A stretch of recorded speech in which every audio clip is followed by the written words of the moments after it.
So today we're in a totally different part of town, and it's the second time I'm coming on the channel here, but the first time that I'm baking from this facility. And this is my friend Hope Artisan Bread's shop.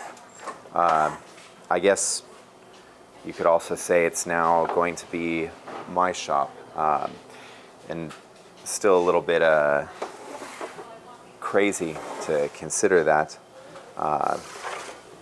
So this is not a production batch of bread. We baked most of the bread that we're selling here overnight at Shea and brought it here. But we are testing on this oven, which is familiar enough. It's a Poland deck oven. We have a Poland deck oven in Mesa. It's roughly twice the size of this guy.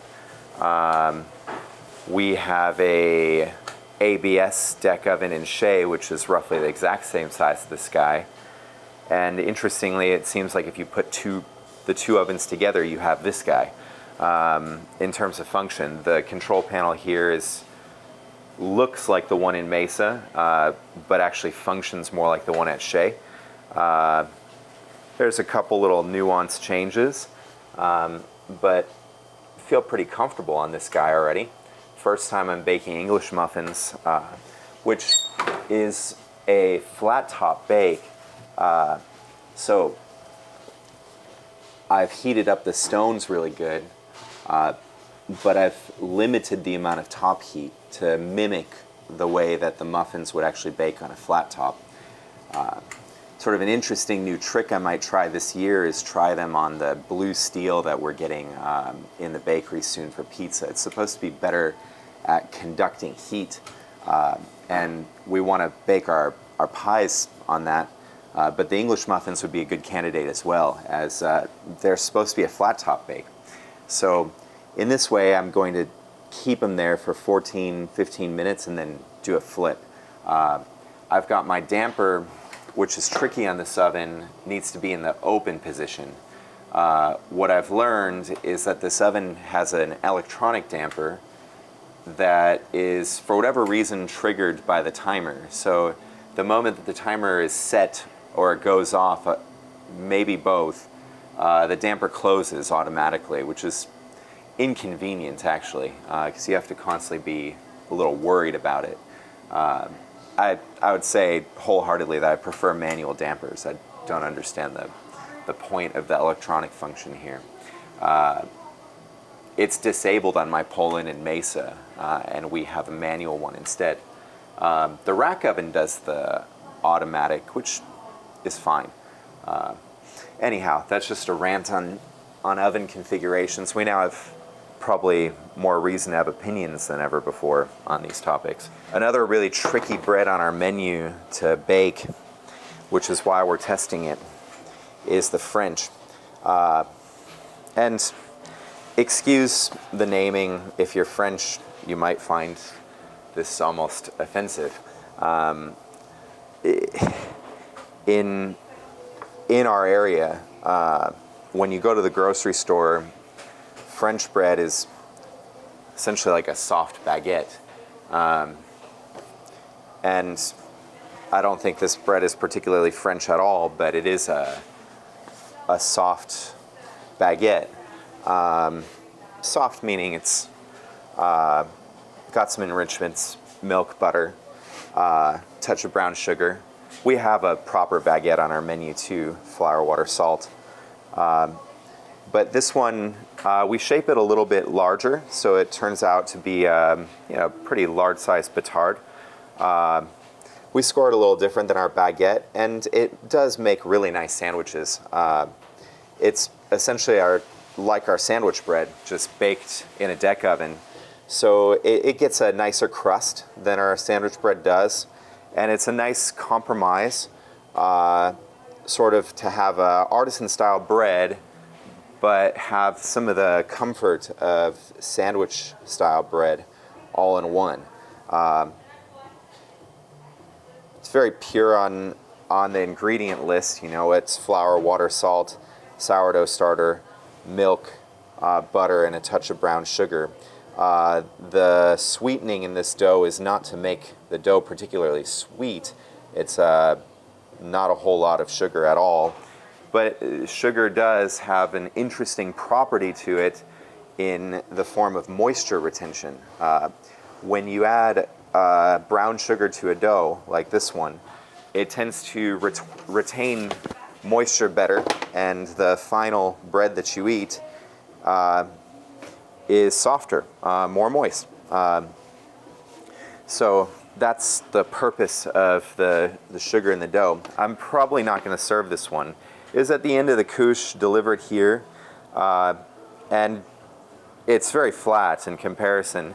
I don't think there's going to be any redemption there, but we'll see. We're treating this location like a satellite facility. This was a full-on sourdough bakery, and then beyond. They're also doing pies and quiche, and the amount of space here, quite frankly, is smaller than the smallest garage bakery we ever had.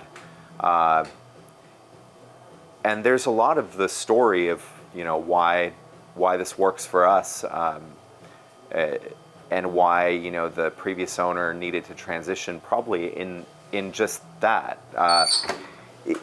The path forward for this place would have been one of expansion, inevitably. It's very hard to sustain yourself on an operation that doesn't have enough space for what you need to do in it. It gets very exhausting. And we know this because we were a garage bakery that was growing, and, you know, every year we essentially had to build a new bakery in our garage in order to survive the growth that we were experiencing. Eventually, we had to build a bakery beyond our garage, and then after that we had to build a supplemental bakery in order to handle what was happening to our business. In doing all of that, at a certain point, I set myself up and proof up to allow for scale. So we built in enough resources into the core infrastructure to handle more baking, to handle more volume. And so us adopting a location and turning it basically into ovens, a refrigerator, and a proofer for baking, we can now do that in a smaller space. We don't have to try to mix and shape and laminate and do all the other processes here. Just getting a couple speed racks in the back, which are fundamental for everything that we do, really starts to make it hard to move around. And most people are in these types of situations. It's a very big challenge for bakers around the world, is sufficient amount of space. And sometimes the answers are not clear. Sometimes you don't have a choice of, you know, where you are. And bakers are incredibly innovative in that regard.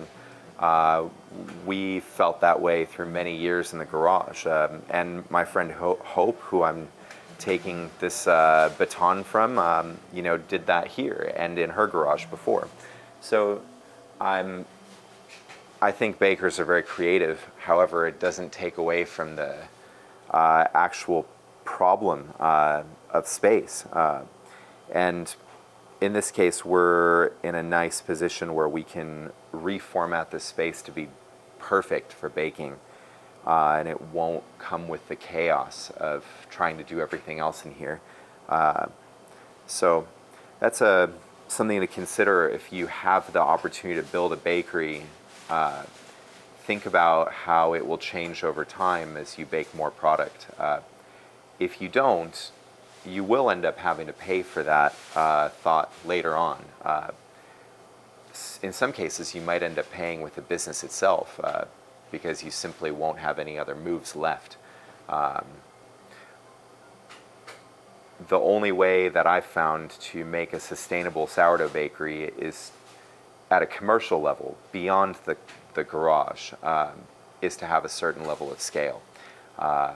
In your home, in your garage, you can keep it really small, and it's beautiful that way. But the moment that you start accruing the other regular business expenses that come with a commercial space, I think a certain level of scale is demanded for the health of your business, the health of your family, the health of your employees, and what you can offer to the community. So I'm looking at a reference right now of baking parameters I've set up in my other location. So I'm assuming that a couple minutes have passed by since I've loaded this oven, but I'm setting it for a 10-minute timer, which is usually the closed damper section of our French bake at Chez. So moving on to the next bit. And of course, I don't necessarily need that reference guide to bake the French. But the purpose of me here baking this bread is to pass it to the people that will be baking the bread daily here.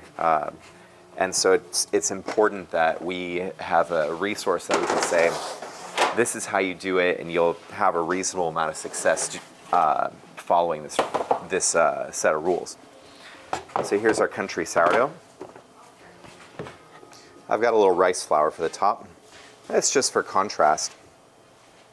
Unnecessary.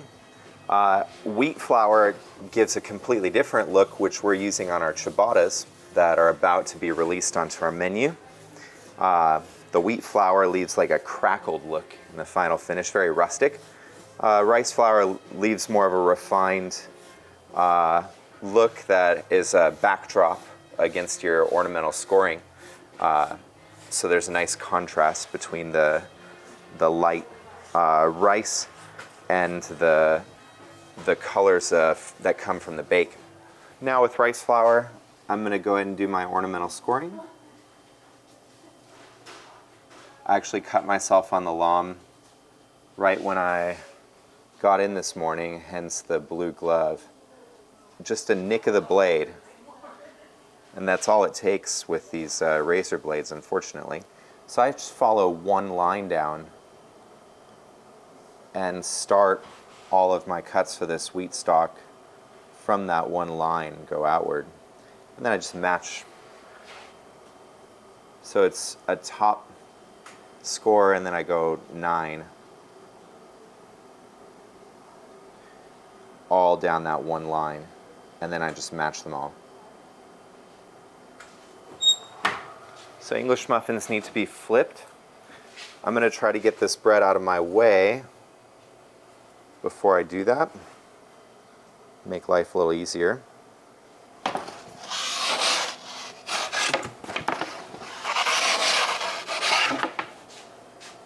20 minutes with a closed damper. Now we'll take out the muffins, give them a flip. Good timing. Basically try to flip them when they've baked just enough to hold their form. It's still a pretty delicate process, and if you do it too early, you end up forever altering the shape of the muffins. They bake on semolina.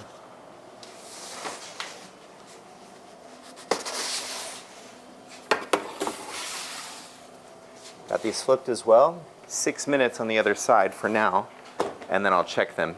Really baking them now to color.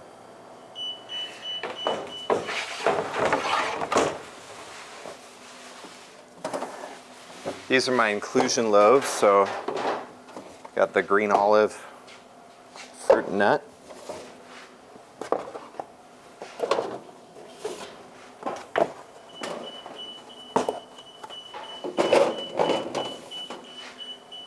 And these are pretty quick to load up because they don't get any rice flour.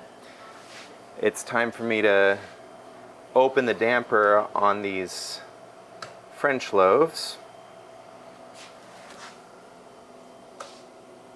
Even that flat one got a little bit of rise. Still a very visible difference, which I don't love. All right, so now I've got to watch this damper 8 minutes and watch the damper automatically turns off, which means it starts to close. You have to reset it. Not a big deal, it's just, I guess, an annoying quirk. So green olive, we do X's. It's not all that easy, maybe just from an image to see. The fruit and nut clearly have a purple hue to them. They're cranberry and walnut. What's interesting is the walnut is actually partially responsible for the purple hue. It leaves some sort of a reaction with the dough. So if you just make a walnut bread, omit the cranberries, you'll notice that your dough has a purple hue to it. These blades are now dull. I asked my middle facility, the Shea facility, to bring some with today's delivery. They're kind of fast becoming our logistics hub. And so now this facility gets added as a point that we have to think about. Ready to load this guy.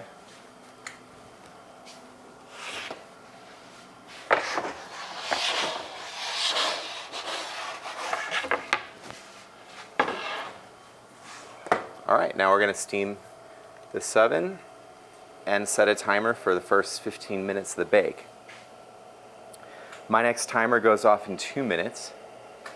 I have just enough time to get the process of shaping today's baguettes started, because there's a delay inherent to making these baguettes.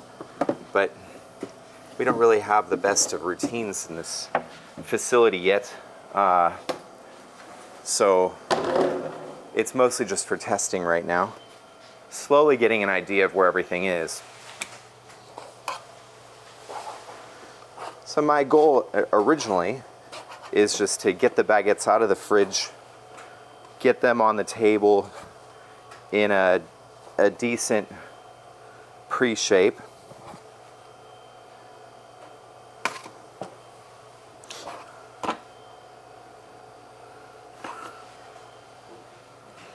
Even these like scales, I've used them in the past.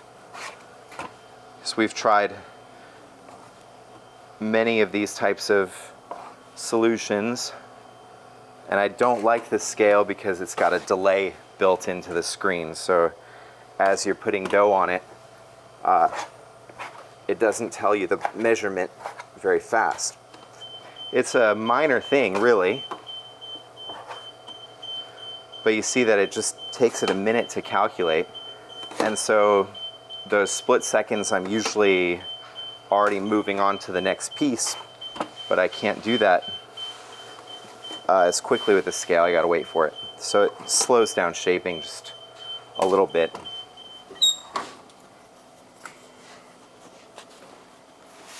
All right, so I don't have to pull the whole thing out. I've just got to see if there's any color on these guys, and there still isn't very much, so there's still time on this bake.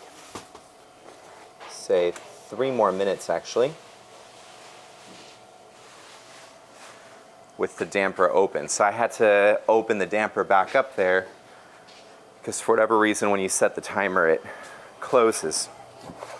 I'm sure this just seems very obvious to somebody who already has an oven like this, but both the ovens that we've used up until now have had manual dampers, and the difference between having it open and closed is actually very significant, especially a product like the English muffins. With the damper closed, you're trapping humidity in the chamber, and the final product becomes bakes more like a bun, where all the edges are golden brown. But an English muffin, which is supposed to be baked flat top style, shouldn't have golden brown all around. It should have kind of the markings as though it'd be baked on a flat top, cooked on a flat top rather.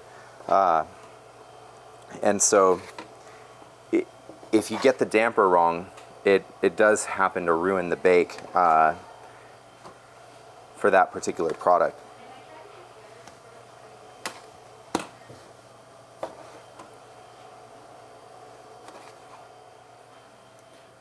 So our baguettes are on the larger side, 500 grams.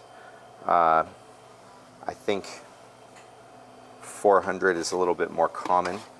But the habits of buying bread here are just a little bit different than you find in Europe, where it's just very normal to visit your bakery.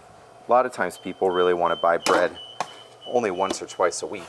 And so a slightly larger baguette keeps just a little bit better. The next step is just to get these guys in the approximate shape of a baguette. This is just a pre-shape, so we're not going to pay it too much attention. The final shaping still allows you to correct imperfections and get exactly what you're looking for.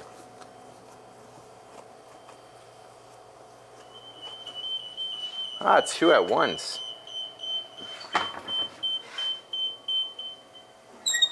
So the French are calling me from the top.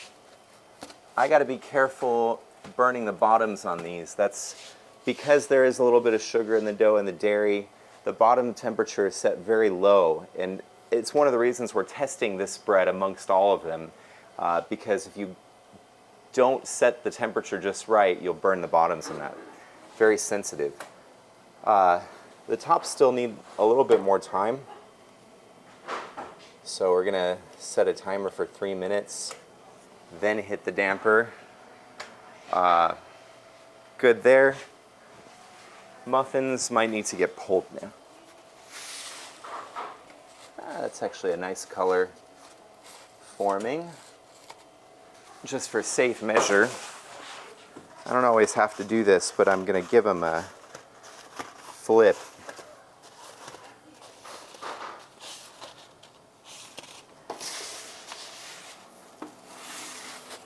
Other side doesn't really have a whole lot. Even this, I'm going to go backwards here and give these a couple more minutes on this side. So this tray is just going to be probably 4 to 5 minutes behind. It's fine. So we're just setting a timer for 2 more minutes there.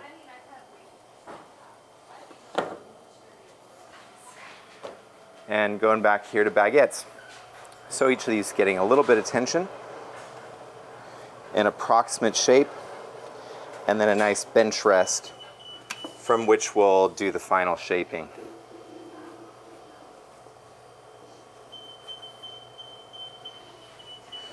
Almost there, but I'm going to pause for a moment. Happy with this one.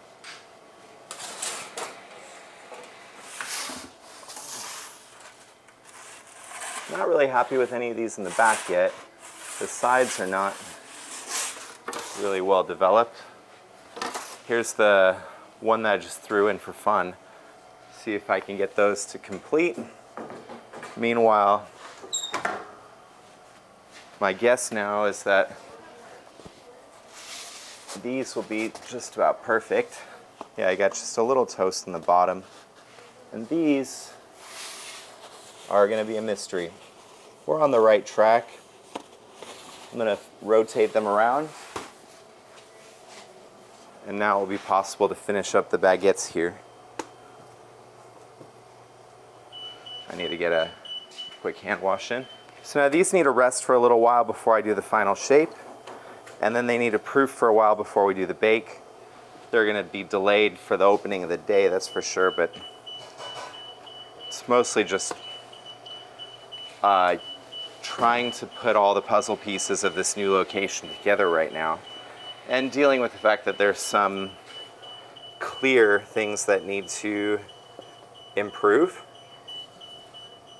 That's expected for us right now. Damper up top on the sourdough looks really nice. We're going to set a timer for about 8 minutes. Got really nice ears on all of them. Crust looks beautiful. Kind of cool to consider that this bread was made in its exact regular flow, except in Mesa. We shaped it, mixed it there, shaped it there. It normally would have gone in a walk-in cooler there overnight, and it would have been baked in the morning fresh. And the same exact thing happened to it, just ended up in a different cooler. It was transported on a refrigerated vehicle and then moved to the cooler here from where I'm baking them now. So one team for production, multiple bake-off sites. All right, so you've got those out of the oven now. Got a little tricky with all the ovens kind of coming together at the same time, but nothing I can't handle. Steam release on this guy now.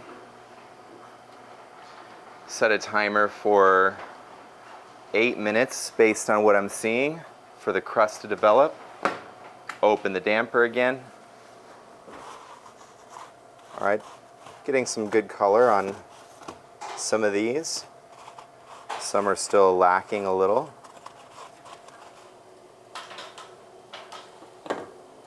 So I've got my French loaves out. The bottoms are still acceptable, which means we found a decent baking configuration for them. And this is exactly how they're supposed to be. They're supposed to be a soft sandwich bread shaped like a baguette. Our customers really like them. I think they're very approachable. For somebody that hasn't been eating artisan sourdoughs recently, they're relatable.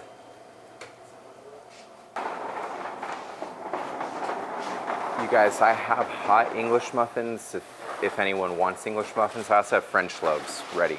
So.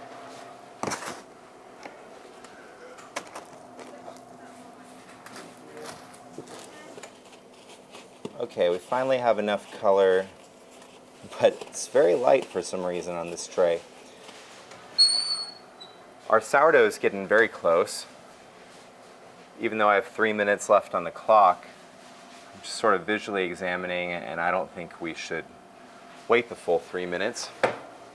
These guys all are still doing fine and can take the whole timer length. We'll start looking at the sourdough though.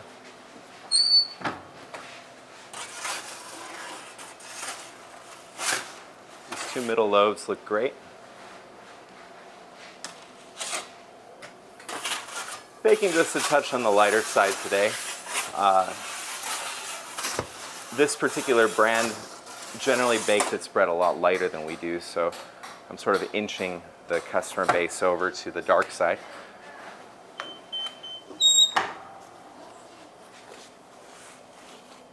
I think I'm going to call it. I will give them a flip so that the residual heat from the bottom gets the other side as they begin to cool down.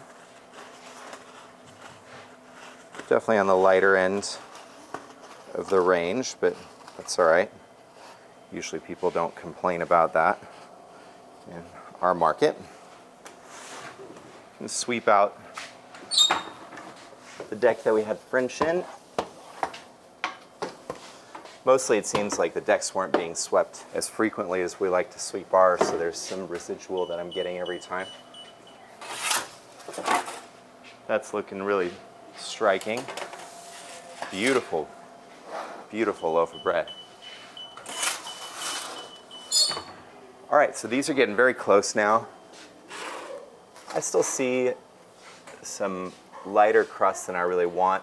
Looks like the right side of the oven bakes a little faster, so I'm going to start looking at that fruit nut and leaving the olive on the left a little bit longer. Yeah, so that fruit nut looks really, really nice.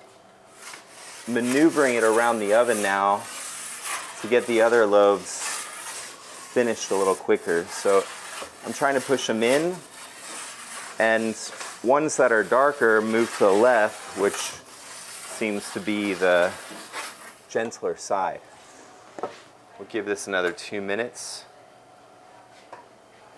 I